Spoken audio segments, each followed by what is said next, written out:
ये हंसने हंसाने पढ़ने पढ़ाने की उम्र है, ये उम्र कब हमारे कमाने की उम्र है। और आज बात इसी उम्र के लोगों की होगी जिनका बस हंसने हंसाने का वक्त है, मगर कुछ कारणों के चलते वो हंसना छोड़ देते हैं। खेलने कूदने की उम्र में तनाव ले लेते हैं। ये वो उम्र है जिसमें हम सबसे ज्यादा आत्मविश्वास से लबरेज होते हैं कि हम सबसे सही रास्ते पर हैं, मगर यही वो उम्र है जब हम सबसे ज्यादा गलत रास्तों पर भी चल देते हैं। अंग्रेजी में आप टीनेज कहिए, हिंदी में आप किशोरावस्था कहिए, या मान लीजिए इसे स्वच्छंदता की उम्र। 12 साल की उम्र पार करते ही स्वतंत्रता की इच्छा सबसे ज्यादा तीव्र हो जाती है, मगर कब यह स्वतंत्रता स्वच्छंदता में तब्दील हो जाती है हम खुद नहीं समझ पाते। माता पिता की समझ, माता पिता की सूझबूझ, उनकी बातें, उनकी नसीहत, उनकी सलाह, हमें सब कुछ रोक टोक लगने लगती है। और इस बात से आप सब सहमत होंगे कि 13 साल से लेकर 19 साल तक की जो उम्र है, जिसमें 13 से लेकर 19 यानी कि जो टीन एज है, इसमें लिए गए फैसले किसी भी व्यक्ति का भविष्य तय करते हैं। वो सफल होगा या नहीं, यही उम्र तय करती है। विषय चयन से लेकर आपके दोस्तों के चयन तक ये उम्र हमें चुनने के सबसे ज्यादा मौके देती है। क्या चुने, कैसे चुने, चुनने से पहले क्या सोचें, सही चुन लिया तो फिर निभाएं कैसे, गलती से कुछ गलत चुन लिया तो सही रास्ते पर लाए कैसे, क्योंकि यही तो वो दौर है जिसमें सबसे ज्यादा बदलाव की प्रबल संभावनाएं हैं।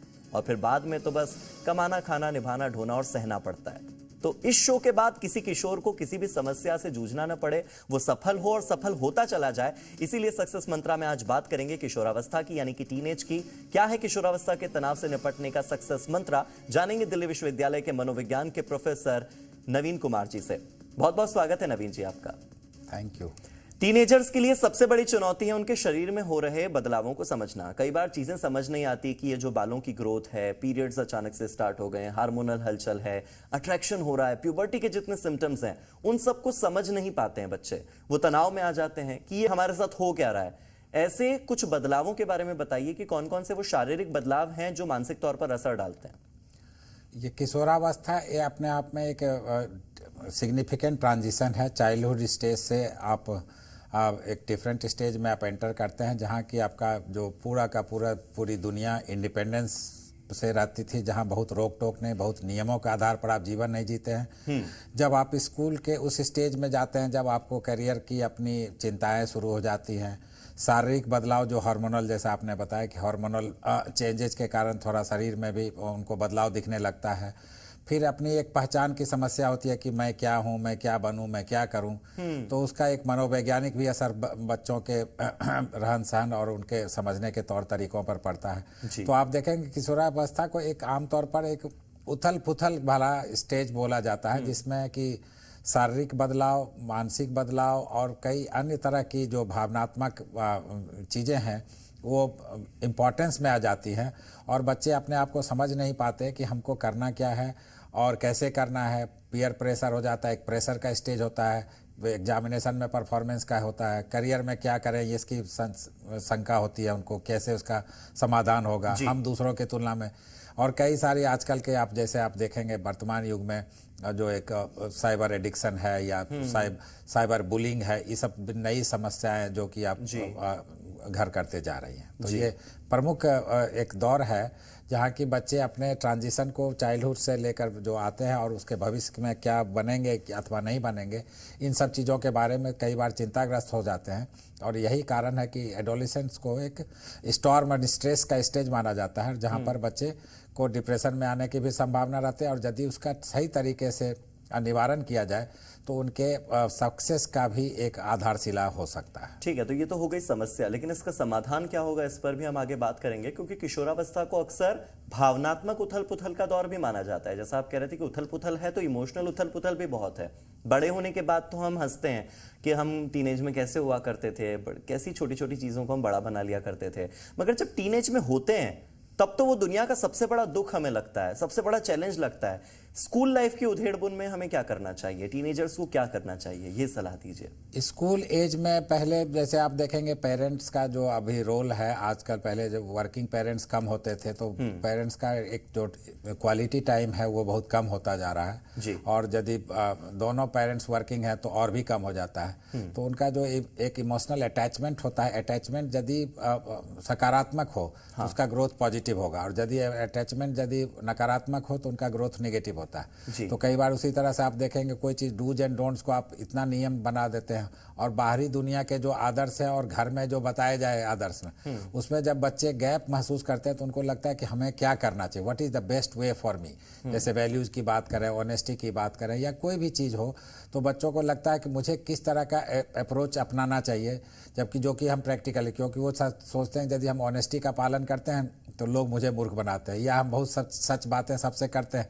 तो एक मैनिपुलेशन का स्किल्स भी बच्चे सीखते हैं, जिसके लिए बहुत ज़रूरी है कि टीचर्स के लेवल पर, स्कूल के लेवल पर और सामाजिक स्तर पर भी आप देखेंगे जो मैकेनाइजेशन होता है, तो बहुत बच्चों का जो अब डिपेंडेंस जो है आदमी के बजाय कंप्यूटर्स पे, इंटरनेट पे, इन सब से होने से क्या होता है कि उनको एक्चुअल लाइफ स्किल्स सीखने की समस्या अभी बनी हुई है और वो एक्चुअल लाइफ स्किल्स को सररियल लाइफ से लेते हैं। तो सररियल लाइफ से लेते हैं तो उनको ये बहुत समस्याओं का सामना करना पड़ता है। और जहाँ तक पेरेंटल क्वालिटी टाइम आप देखेंगे, उसकी कमी होने के कारण भी बच्चों को अपनी आइडेंटिटी को इस्टेब्लिश करने में और उसको समझने में कि हमको क्या एक्चुअली करना चाहिए, तो उनको एक सहयोग के साथ साथ एक ऐसे पार्टनर्स की ज़रूरत होती है जो उनके इमोशनल आइडियाज़ को, इमोशनल एक्सप्रेशंस को, इमोशनल फीलिंग्स को भी समझ पाए और साथ साथ जो उनके करियरिस्टिक ग्रोथ के जो ऑप्शंस हैं, जो उनका रोमांटिक लाइफ होता है उसके बारे में उनकी समस्या होती है, क्या मेरा ये करना सही है, गलत है, समाज इसमें क्या कहेगा। तो व्यक्ति, समाज, आदर्श और वास्तविकता, इन सब के एक मल्टी लेयर्ड संकट के दौर से वो गुजरने लगते हैं, जहाँ उनमें मैच्योरिटी ऑब्वियस है कि कम एज के होते हैं तो इतनी नहीं होती है। इसलिए रोल ऑफ गाइडेंस बहुत बड़ा रोल प्ले कर सकता है टीन एज के बच्चों को सही मार्गदर्शन करना। मतलब स्कूल लाइफ में गाइडेंस इंपॉर्टेंट है। स्कूल लाइफ की बात हो रही है, आदर्शों की बात हो रही है, तो टीन एज में आप हमारे आदर्श कह लीजिए, हमारा सबसे बड़ा डर कह लीजिए, या हमारे लिए दुनिया का सबसे इंपॉर्टेंट इंसान जिसकी हम हर बात मानेंगे, वो होता है स्कूल का टीचर। टीचर ने कह दिया है ये करना है तो फिर हम वो अपने माँ बाप के ऊपर प्रेशर बना के भी करते हैं। टीचर्स को क्या करना चाहिए जिससे कि टीनेजर्स को वो अच्छे से डील कर सकें, क्योंकि टीचर्स वो हैं जो टीनेजर्स की लाइफ को ढालने का काम करते हैं और टीनेजर्स हमेशा टीचर्स की बात हमेशा मानते हैं।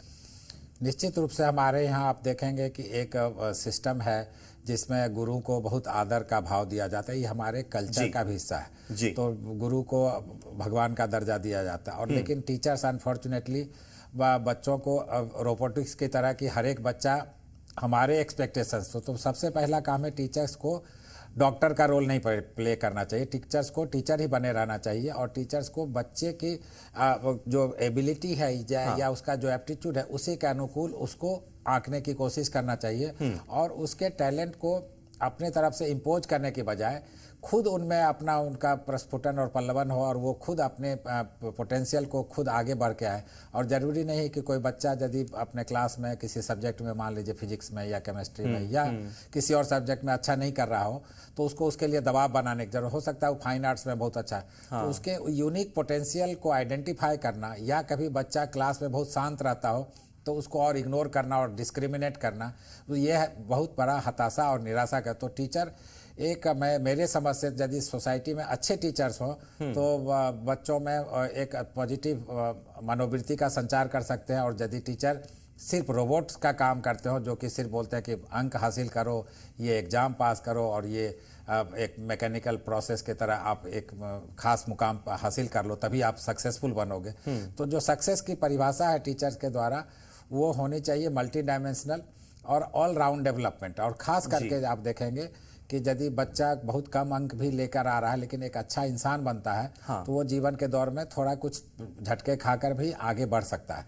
लेकिन यदि आप रोबोटिक्स के प्रिंसिपल से उसको प्रोग्रेस करने के लिए प्रेरित करेंगे तो वो डिस्क्रिमिनेशन और डिप्रेशन का शिकार होता है, जहाँ कि आपको कंपेयर नहीं करना चाहिए। 90% टीचर तो नहीं मैं कहूँगा, लेकिन बहुत सारे एक सिग्निफिकेंट हैं जो कि बच्चों को देखो वो अच्छा कर रहा है तुम कुछ नहीं कर रहे हो। ये जो टेंडेंसी है वो बच्चों में बहुत हताशा, निराशा की भावना, जबकि कई बच्चे अपने तरीके से प्रोग्रेस करते हैं। कई बच्चे देखेंगे बहुत क्रिएटिव हुए लेकिन स्कूल लाइफ में बहुत अच्छा नहीं कर पाते हैं। इसका ये मतलब नहीं है कि वह इनके जीवन का अंतिम पड़ाव है। आप तो खुद एक टीचर हैं, तो आप मुझे ये बताइए कि एक स्ट्रिक्ट टीचर टीनेजर्स के लिए ज्यादा बेहतर है या फिर एक सॉफ्ट टीचर जो कि बच्चों को हमेशा पसंद होता है? क्योंकि एक स्कूल में एक टीचर होता है जो सब बच्चों को पसंद होता है और एक टीचर होता है जिससे कि सारे बच्चे डरते हैं।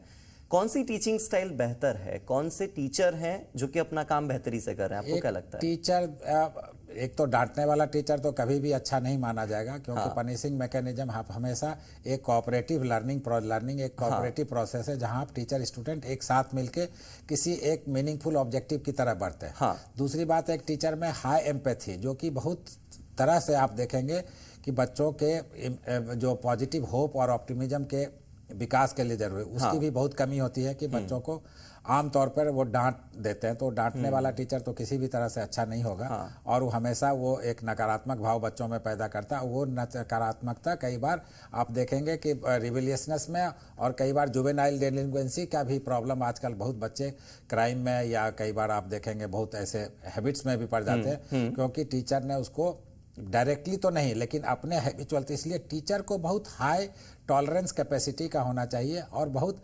Diversity एप्रिसिएटिंग mindset. सिर्फ टॉपर्स को लाइक करे और जो मीडियोकर्स है उसको कोई वैल्यू नहीं करे, या जो बैक बेंचर्स है। मेरे ख्याल में एक अच्छा टीचर वह है जो बैक बेंचर्स को ज्यादा ध्यान दे और जो साइलेंसेस इन द क्लास है उसको रीड करने की कोशिश करे। वो जो मैनिफेस्ट डायमेंशन जो कुछ होते हैं ना, स्टेज हॉगर्स होते हैं बच्चे, देखेंगे हर एक क्लास में वही 5 बच्चे देखिएगा आप, हर एक बात अपनी कहते रहते हैं, लेकिन जरूरी नहीं क्योंकि उनको वो शायद टीचर से और पूरे आसपास के एनवायरनमेंट से वो पुश मिलता है कि आप बेहतर कर सकते हो, इसीलिए वो पुश पा करके बेहतर कर पाते हैं। लेकिन वो बच्चे जिन्हें ज्यादा मतभेद का शिकार होना पड़ता है, जिन्हें भेदभाव का शिकार होना पड़ता है, वो बच्चे फिर बेहतर परफॉर्म नहीं कर पाते। नवीन जी, जैसे टीनेज में टीचर हमारे लिए सबसे इंपॉर्टेंट होते हैं, वैसे ही ये वो एज है जब माता पिता हमारे सबसे बड़े दुश्मन लगने लगते हैं। माता पिता के साथ संवाद कैसा हो, माता पिता खुद टीनेज बच्चों से कैसे संवाद स्थापित करें, ये बताइए। माता पिता के लिए भी देखिए यूनिवर्सल फार्मूला नहीं है, क्योंकि हर एक बच्चे की अपनी एक एप्टीट्यूड होती है और अपने पोटेंशियल और अपने एबिलिटी के हिसाब से वो अपने क्रिएटिविटी को एक्सपेरिमेंट करना चाहता है लाइफ में। तो अब बच्चे, हमसे सबसे बड़ी बात है बच्चों में एक जो आत्मबल है उसको कभी भी कम होने देना नहीं चाहिए। उसके कॉन्फिडेंस को हैमर नहीं करना चाहिए, उसको ठेस नहीं पहुंचानी चाहिए और हमेशा उसको एनकरेज करना चाहिए कि आप यू कैन डू एनीथिंग, ऐसा एटीट्यूड। तो यदि आप में एक पॉजिटिव एटीट्यूड और कॉन्फिडेंस में आप मदद करते हैं तो बच्चा अपने रास्तों को ढूंढ लेता है। लेकिन हाँ, कई बार लगता है कि हम और बच्चे, हमारे दोनों के बीच में भी समस्या का निराकरण नहीं होना चाहिए। तो इफेक्टिव काउंसलर्स या साइकोलॉजिस्ट या ऐसे लोगों के पास जो कि करियर काउंसलिंग करते हैं, उनसे भी संवाद करने में कोई परेशानी नहीं होनी चाहिए, क्योंकि बच्चा हर एक बार अपने डिसीजंस को, कई बार सोसाइटी इम्पोज डिसीजन, जैसे आप देखेंगे इंडिया में कि हर एक बच्चा यदि शुरुआती दौर में IIT और IAS यही ड्रीम पालता है, लेकिन बहुत सारे ऐसे करियर्स हैं जो कि IIT और IAS से अलग भी हो सकता है, और हो सकता है वो बहुत अच्छा म्यूजिशियन बन जाए, बहुत अच्छा एक्टर बन जाए, या कोई भी एक समाज सेवी भी बन सकता है। तो उसको उस चीज़ में कि सोसाइटी द्वारा जो इम्पोज्ड है, वो पेरेंट्स चाहते हैं कि हम इसको अपना एक साधन बना लें कि जो मैं नहीं कर पाया वो बच्चों के द्वारा मैं अपने द्वारा कराना चाहता हूँ। इसलिए आप देखेंगे जो इम्पोर्टेंट है सोशली इम्पोज चॉइस के बदले अपने आप को, बच्चों को उनकी इच्छा के अनुरूप, उनके पोटेंशियल के अनुरूप, उनके एप्टीट्यूड के अनुरूप और उनके क्रिएटिविटी को बढ़ने का साधन बनना चाहिए, बजाय कि इसके कि उनको हमेशा डांट फटकार लगाना, ताकि वह ऐसा हैबिट डेवलप कर लें कि अपनी सही बात को पेरेंट्स के साथ तो आपने अभी जो जिक्र किया उसके मुताबिक तो शायद यही बात है कि पड़ोसी का बच्चा क्या कर रहा है उसके साथ अगर हम अपने बच्चे की तुलना करते हैं तो निश्चित तौर पर वो बच्चे को नंबर 1 लाने की बजाय पछाड़ने का ही काम करता है। और अक्सर ये जो तुलना होती है, कंपैरिजन होता है, या फिर अपने बच्चों पर जो प्रेशर बनाने का काम पेरेंट्स करते हैं, वो ऐसा प्रेशर बनाते हैं कि बच्चे का पोटेंशियल दरकिनार कर देते हैं। बच्चा क्या कर सकता है, आपने बताया कि वो क्या क्या कर सकता है, बनने को वो कुछ भी बन सकता है, पर माँ बाप उसे वो बनाना चाहते हैं जो वो बनाना चाहते हैं अपनी मंशा से। वो अपनी चाहतों को उसके ऊपर थोप देते हैं। क्या आपको लगता है कि इस तरह से जोर देना, प्रेशर देना बच्चे के लिए बहुत ज्यादा प्रॉब्लमेटिक हो सकता है, खासतौर पर टीनेज में, और यही एक कारण हो सकता है कि बच्चे माँ बाप को अपना दुश्मन मान बैठे? बच्चों का देखिए जो एक तो भावनात्मक जो इमोशनल एक्सप्रेशन है उसको भी समझना है कि यदि किसी दोस्त के बारे में या उसका कोई अपना रोमांटिक एक्सप्रेशन होता है या उसका कोई सेक्सुअल ओरिएंटेशन, तो सबके बारे में एक आप देखेंगे आजकल सेक्स एजुकेशन भी मतलब टीनेज में काफ़ी, क्योंकि अंडर एज सेक्स भी एक बहुत बड़ी समस्या के रूप में उभर के आया है। तो आप देखेंगे कि वो सब हर एक चीज़ को पेशेंस के साथ समझना और उसके साथ एक दोस्ताना व्यवहार करना, बजाय इसके कि हम एक ऑथोरिटी। तो ऑथोरिटी बनने से क्या होता है, आप कई बार आप बच्चों को बुली कर जाते हैं, पर आपको लगता है कि you are liking your child. तो दूसरी बात यह है कि कहीं पर भी बच्चों के मन में एक जो कंपैरिजन का भाव होना, और दूसरा कि सोसाइटी द्वारा इम्पोज जो चॉइस है, इन चीज़ों से बचा जाए तो हमको लगता है बच्चे अपने खुद के पोटेंशियल को डिस्कवर करके खुद अपने आप को भी उस रास्ते पर ढाल सकते हैं, क्योंकि उनका सेल्फ क्रिएटिविटी और सेल्फ पोटेंशियल को यदि आप इंटैक्ट रहने देते हैं एम्पैथेटिक लिसनिंग से और एम्पैथेटिक अंडरस्टैंडिंग से और बिकमिंग ए गुड फ्रेंड, तो मेरे ख्याल में बच्चे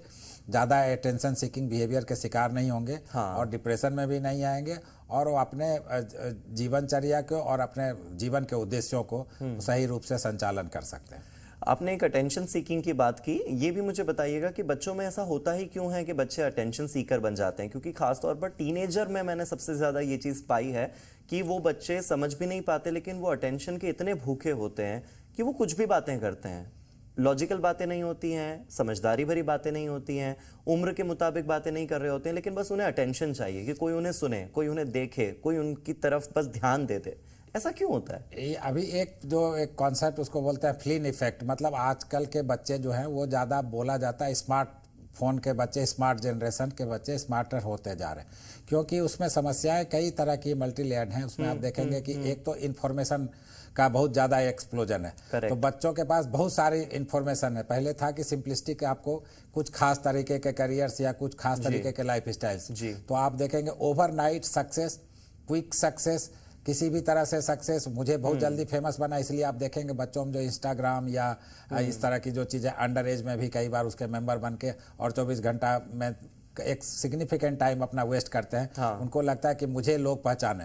तो यह एक आइडेंटिटी इस्टेब्लिशमेंट का भी स्टेज होता है, लेकिन आइडेंटिटी इस्टेब्लिशमेंट के सकारात्मक तरीके के बजाय वो क्या करते हैं, क्विक फिक्स सॉल्यूशंस ढूंढ लेते हैं। और क्विक फिक्स सॉल्यूशंस ढूंढने में कई बार आप देखेंगे पेरेंट्स भी बच्चे को इस प्रोग्राम में भाग लेवा रहे हैं, म्यूजिक के भी कंपटीशन में भी, स्पोर्ट्स में भी, एजुकेशन में भी, मतलब चाहते हैं कि दुनिया का हर एक टैलेंट हमारे बच्चे में हो। और बच्चे कई बार देखेंगे बहुत उसका रील बच्चों का मैं देखता हूँ कई पेरेंट्स डालते हैं, जो कि मेरे हिसाब से बहुत उचित नहीं है, क्योंकि कई बार बच्चे बहुत जल्दी खुश भी हो जाते हैं और बहुत जल्दी प्रेशर में भी आ जाते हैं। और आप देखेंगे कि मेरे बच्चे को कितना फॉलोअर मिलेगा, आपको भेजेंगे प्लीज सपोर्ट एंड फॉरवर्ड, ऐसा आप देखेंगे। तो पेरेंट्स के द्वारा भी ये बहुत ज़्यादा मीडिएटेड है, क्योंकि इस मैकेनलाइज लाइफ में आप जो मॉडर्निटी के द्वारा गाइडेड है, उसमें बहुत ज़्यादा एग्जीबिशन एक बहुत होता है कि मेरा बच्चा क्या है।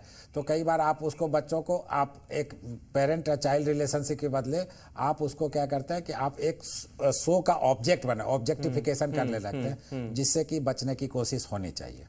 ठीक है, इसी के साथ क्योंकि अभी अट्रैक्शन की भी बात हो रही थी, आप कह रहे थे लव अट्रैक्शन भी होता है और रोमांटिसाइज भी होते हैं बच्चे। ये वो उम्र है जब लड़के लड़कियों से या लड़कियां लड़कों से अट्रैक्ट होती हैं, और यही वो उम्र भी होती है जब होमोसेक्सुअलिटी के लक्षण भी पहली बार नजर आते हैं। अगर कोई लड़का लड़के से अट्रैक्टेड है, अगर कोई लड़की लड़की से आकर्षित हो रही है, तो ऐसे में खुद को समझना, सेल्फ को समझना, आइडेंटिटी क्राइसिस से बचना, मैं कौन हूं ये समझ न पाना, ये एक बहुत बड़ी चुनौती है। खुद को समझ पाना एक बहुत बड़ा टास्क है। तो ये जो हार्मोनल चेंज हो रहा है प्यूबर्टी के दौरान, इसे कैसे हैंडल करें? देखिए, एक बहुत नेचुरल प्रोसेस है। यदि इसको कल्चरली बहुत टैबूड नहीं बनाया जाए तो ये एक बहुत नेचुरल प्रोसेस है। किसी किसी कल्चर में देखेंगे जो ट्रांजिशन है ये हमेशा बहुत महत्वपूर्ण रोल नहीं प्ले करता, लेकिन बहुत ज़्यादा आप फोकस करेंगे कि आप इसी स्टेज में आप बहुत ज़्यादा, तो आप देखेंगे यदि हार्मोनल चेंजेज को एक नेचुरल प्रोसेस से अडेप्ट करने के लिए उनको अवेयरनेस करा दीजिए कि दीज आर द चेंजेज जो आपको, जो आजकल के स्कूल्स में लोगों को करा रहते हैं कि गुड टच क्या है, बैड टच क्या है, आपका क्या चेंजेज आएगा। और होमोसेक्सुअलिटी की जहाँ की बात कर रहे हैं, तो होमोसेक्सुअलिटी तो आपको पता ही होगा कि आजकल तो एक तरह का सेक्सुअल ओरिएंटेशन है और बहुत एक्सेप्टेड है। वो भी एक ओरिएंटेशन है जिसको कि पूरे वर्ल्ड लेवल पर अब उसको माना जाता है, तो इसमें भी कोई खराबी नहीं है। लेकिन अब उसको भी टैबू कर देना कि नहीं तुम्हारे में ऐसा फीलिंग्स आ रहा है तो you are committing some crime और you are doing an evil act, ऐसा नहीं होना चाहिए। तो इसलिए उसके लिए बहुत बहुत ज़रूरी है कि इन शारीरिक बदलाव को एक नॉर्मल प्रोसेस से अवेयरनेस के द्वारा और उनको इस तरह का एहसास कराना कि यह है कि नॉर्मल सामान्य बात है, हर एक बच्चे के जीवन में ऐसी चीजें आती हैं। नवीन जी, अक्सर हम ये भी देखते हैं, आप जो बोल रहे हैं इसके साथ हम देखते हैं कि बच्चे एक दूसरे को बुली भी बहुत ज्यादा करते हैं, एक दूसरे को चिढ़ाते हैं, दूसरे बच्चे के दुख में अपना सुख खोजते हैं, किसी और को हर्ट करके बच्चे खुश होते हैं। ये एक टेंडेंसी बच्चों में नहीं होनी चाहिए। एक बहुत इंपॉर्टेंट चीज और आपसे डिस्कस करना चाहता हूं कि सिगरेट शराब की लत और अब तो मोबाइल फोन की भी लत, क्योंकि ये भी एक एडिक्शन है, ये सब इसी उम्र में नई नई फैसिनेटिंग सी लगती है। बच्चे सिगरेट और शराब की तरफ आकर्षित होते हैं। कैसे रियलाइज करवाएं इन टीनेजर्स को कि वो गलत रास्ते पर हैं? पीयर प्रेशर में आप जिन चीजों से अट्रैक्ट हो रहे हैं, वाकई में आप अपने साथ ही बुरा कर रहे हैं। बच्चों को देखिए, जितना क्वालिटी पेरेंटिंग टाइम की कमी होगी तो बच्चे पीयर प्रेशर में बहुत ज़्यादा आते हैं जी। और बच्चे इन सब तरह के इसलिए लगातार संवाद करना, उनके बारे में खबर रखना और उनसे हमेशा एक पॉजिटिव रिलेशनशिप इस्टेब्लिश करना, जहाँ पर वो एक भरोसे का संबंध होता है, वो होने से इन सब चीज़ों में कमी आ सकती है। और साइबर एडिक्शन, जहाँ तक आप बात करें तो एक बहुत बड़ी समस्या है जो आजकल बच्चे महसूस कर रहे हैं। तो साइबर एडिक्शन को के भी लिए भी सॉल्यूशन है कि उनको इंटरपर्सनल एक्टिविटीज़ में या स्पोर्ट्स एक्टिविटीज़ में, क्यों उसका कोई क्विक फिक्स सॉल्यूशन नहीं है कि बच्चे को आप एक बार बोल देंगे और वो बच्चा मोबाइल फ़ोन से या इंटरनेट से दूर चला जाएगा। तो इसलिए उसके सब के लिए एक अवेयरनेस और एक अल्टरनेटिव लाइफ स्टाइल से एक्सपोज करें कि तुम्हारा अच्छा करने से देखो दूसरे के लाइफ पर क्या फर्क पड़ेगा। तो सिर्फ उसको आत्म केंद्रित होने के बदले बहु केंद्रित रखें और उसको समाज के मूल्यों के बारे में और सभ्यता के बारे में, राष्ट्र के बारे में यदि ऐसा कुछ अवेयरनेस करें तो देखे जो बच्चे एनसीसी में होते हैं तो वो देखे बहुत डिसिप्लिन होंगे और अपने बारे में बहुत, हेल्थ के बारे में भी और अपने हैबिट्स के बारे में बहुत और कैरेक्टर के बारे में बहुत ज़्यादा ध्यान। मुझे ऐसा लगता है कि आज आपसे बातचीत के बाद नवीन जी, जितने भी टीनेजर्स हमें सुन रहे होंगे वो तो अग्री कर ही रहे होंगे, साथ ही माँ बाप और टीचर्स जिन्होंने हमें सुना होगा वो भी इस बात से अग्री कर रहे होंगे कि चलो किसी ने तो हमारी बात की, किसी ने तो हमारे विषय में बात की।